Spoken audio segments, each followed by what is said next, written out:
मित्रांनो, सोनकीची फुलं पाहण्यासाठी आम्ही गेलो रतनगडावर। किल्ल्याच्या पायथ्याशी असलेल्या रतनवाडीपासून आम्ही आमचा ट्रेक सुरू केला।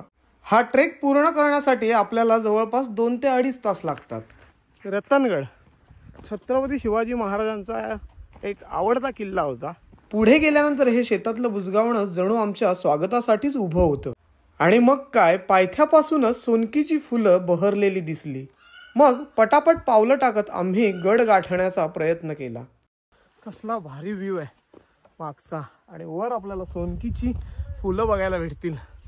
लोखंडी शिड्या चढत चढत आम्ही गडावर पोहोचलो आणि मग काय, समोरचा नजारा, आहाहा, रतनगड सोनकीच्या फुलांनी बहरून गेलेला होता।